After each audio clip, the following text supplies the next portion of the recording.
तर आपण तर्कसंग्रह नावाचा ग्रंथ बघत आहे. त्याच्यामध्ये आपण 9 द्रव्यांपैकी आपलं पृथ्वी, आप, तेज हे 3 द्रव्य पाहून झालेले आहेत. समोरचं हेडिंग टाका, वायुः लक्षणम असं लिहा. वायोः लक्षणम. वायोः लक्षणम म्हणजे आता वायूचं लक्षण आपल्याला लिहायचं आहे. वायोः लक्षणम. वायोः लक्षणम. आता वायूचं लक्षण लिहिताना लिहा मराठीमध्ये. काय म्हटलंय? रूपरहित स्पर्शवान वायू. रूपरहित स्पर्शवान वायू म्हणजे ज्याला रूप नाहीये. वायू आपल्याला डोळ्यांनी दिसत नाही, कारण हवा जी आहे ती डोळ्यांनी दिसत नाही. त्याच्यामुळे रूपरहित म्हणजे रूप नसलेली, पण स्पर्शवत, स्पर्शवान की ज्यानी मात्र आपल्याला स्पर्श होतो. रूप नाहीये पण स्पर्श आहे. ठीक आहे, त्याला काय म्हटलेलं आहे मग? वायू. अशा या घटकाला काय म्हटलेलं आहे? वायू. मी तुम्हाला स्क्रीनवर दाखवते बघा. रूपरहित स्पर्शवान वायू. त्याचं मराठीत भाषांतर लिहा.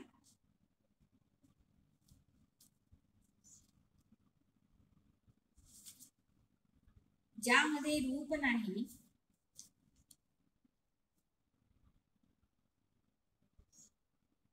ज्यामध्ये रूप नाही, स्पर्श आहे,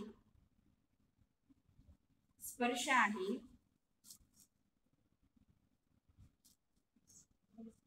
रूप नाही स्पर्श आहे, त्या द्रव्याला वायू असं म्हणतात.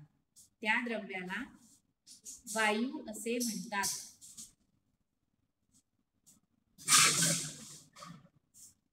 ज्यामध्ये रूप नाही पण स्पर्श आहे त्या द्रव्याला वायू असं म्हणतात. त्याचे 2 भेद आहेत. त्याचे 2 भेद आहेत. ते जे सगळ्यांमध्ये आहे तेच 2 भेद इथे आहेत, नित्य आणि अनित्य. त्याचे 2 भेद आहेत. 2 भेदाच्या समोर लिहा नित्य आणि अनित्य. नित्य आणि अनित्य.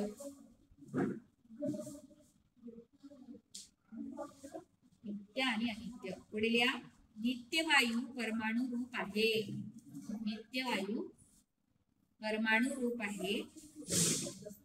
नित्य वायू परमाणु रूप आहे. आणि अनित्य वायू कार्यरूप आहे.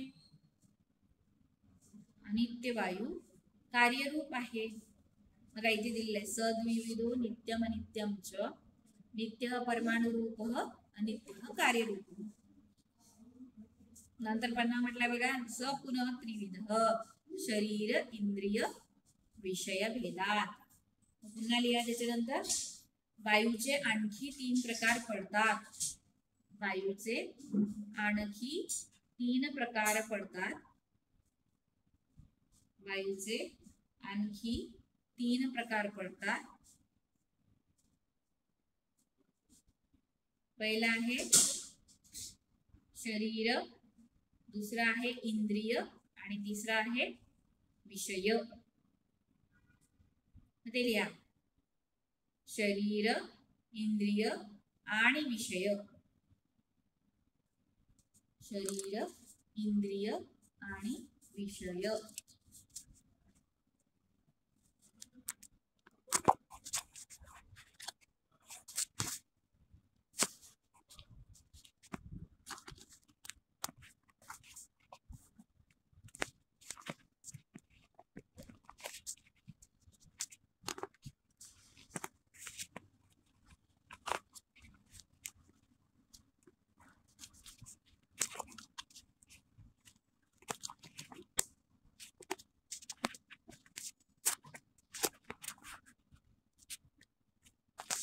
नित्य कसं मॅडम?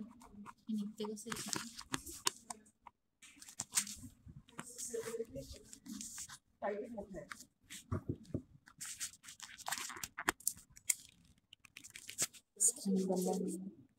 नाही तो स्क्रीन बस एवढा एक पॉइंट घेते.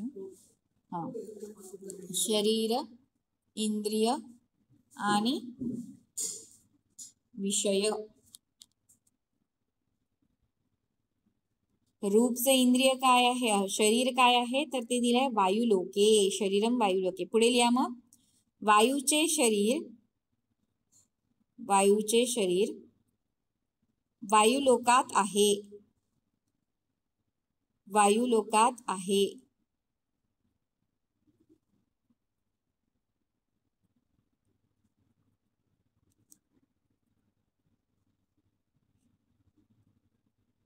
नंतर लिहा त्याचे इंद्रिय, वायूचे इंद्रिय स्पर्शाचे प्रत्यक्ष ज्ञान करणारी, स्पर्शाचे प्रत्यक्ष ज्ञान करणारी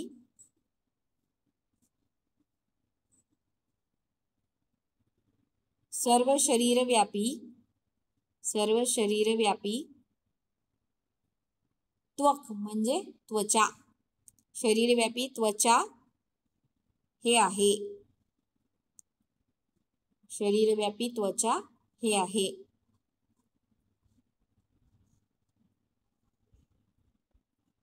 परत एकदा सांगा, 2 जागेवर. नंतर लिहा वृक्ष इत्यादींचे कंपन, वृक्ष इत्यादींचे कंपन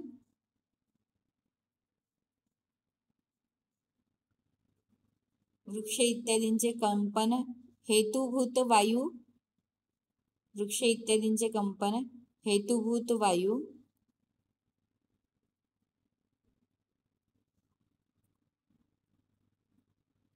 हेच वायूचे विषय आहे. वृक्ष इत्यादींचे कंपन हेतुभूत वायू हेच वायूचे विषय आहे, हेच वायूचे विषय आहे.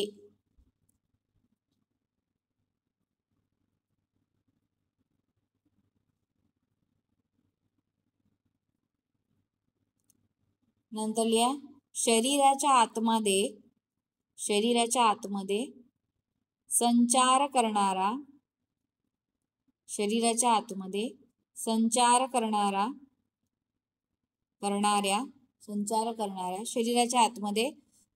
करणाऱ्या वायूला प्राण असे म्हणतात. शरीराच्या आतमध्ये संचार करणाऱ्या वायूला प्राण असे म्हणतात, प्राण असे म्हणतात.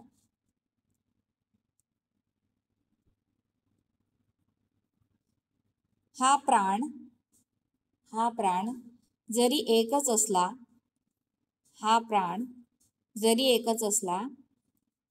तरी सुद्धा स्थानरूप उपाधी म्हणजे स्थानानुसार त्यांचे नाव वेगवेगळे आहे. स्थानरूप उपाधी वेगवेगळ्या आहेत, स्थानरूप उपाधी वेगवेगळ्या आहेत.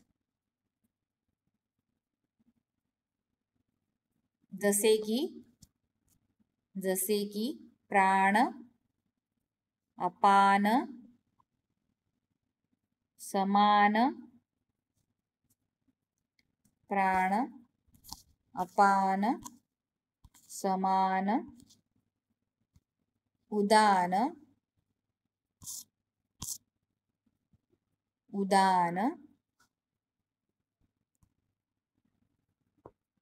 तसेच प्राण, अपान, समान, उदान तसेच व्यान. प्राण, अपान, समान, उदान तसेच व्यान या 5 नावांनी प्राण जाणला जातो. या 5 नावांनी प्राण जाणला जातो.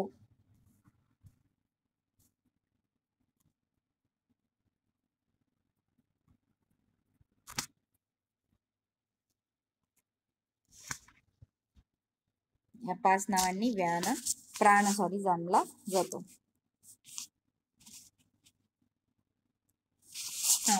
लिहून झालं इथपर्यंत. माधवी, प्रियंका, प्रसाद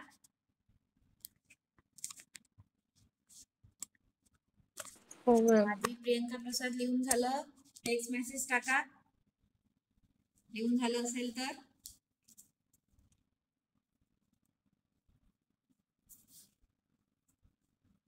हा, तर बघा आपण आता बघितलं वायूचं लक्षण बघितलं. वायूचं लक्षण म्हटलं, हो ठीक आहे ठीक आहे. तर वायूचं लक्षण म्हटल्यानंतर काय आहे?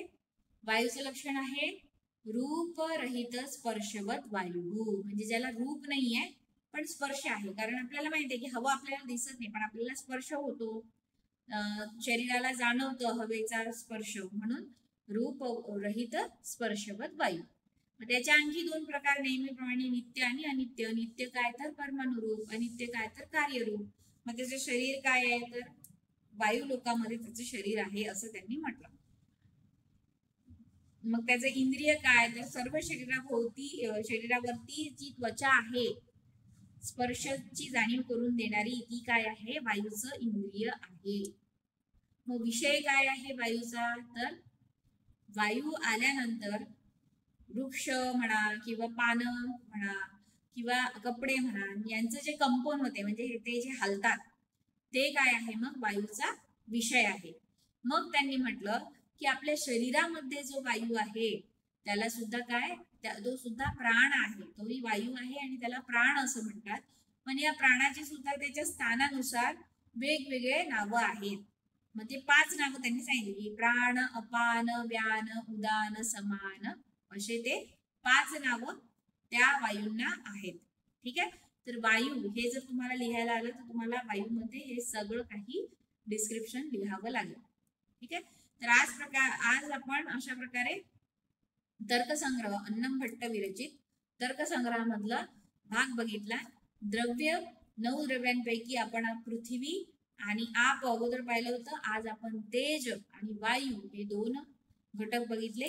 त्यानंतरचे राहिलेले 5 घटक आपल्याला नंतर बघायचे आहेत. ठीक आहे. आता आपण इथे थांबू. याच्यानंतरचं लेक्चर मॅडम घेतील. आता 2:45 वाजत आहेत. ठीक आहे. तर 3ला 5 कमी असताना तुमचं नेक्स्ट लेक्चर सुरू होणार. ठीक आहे. 3ला 5 कमी असताना आणि सगळ्यांनी प्रेझेंट राहायचं आहे. अब्सेंट राहू नका. एक लेक्चर करता आणि दुसरं लेक्चर करत नाही असं करू नका. 3ला 5 कमी असताना दुसरं लेक्चर सुरू होईल तुमचं. सगळ्यांनी प्रेझेंट राहायचं आहे. ठीक आहे. तर आपण आज इथे थांबू. तुमचे नोट्स तुम्हाला कशा स्वरूपात तुमच्यापर्यंत पोहोचवायचे आहे याच्यासाठी मला कॉल करा आणि सांगा. त्या पद्धतीने आपण त्याची सोय करू. ठीक आहे. नोट्स तुमच्या 500 रुपयाचे झालेले आहेत आणि प्लस तुम्हाला जर कुरिअर वगैरे करायचं असेल तर ते मिळून असं मी तुम्हाला माझा नंबर पाठवेल फोन पेचा. तर त्या नंबरवरती मला तुम्ही फोन पे करून द्या. ठीक आहे. तर आणि जर तुम्हाला कुरिअर वगैरे करायचं असेल तर प्लस तेवढा कुरिअरचा खर्च प्लस करून त्याच्यामध्ये तेवढे तुम्हाला याला टाकावे लागतील फोन पेला. ठीक आहे. तर इथे आपण थांबू. मॅडमचं लेक्चर आहे 3ला 5 कमी असताना सुरू होईल. लिंक त्या पाठवतील. त्या लिंकवरती जॉईन करायचं आहे. नमो नमः. पुनर्मिलनम्.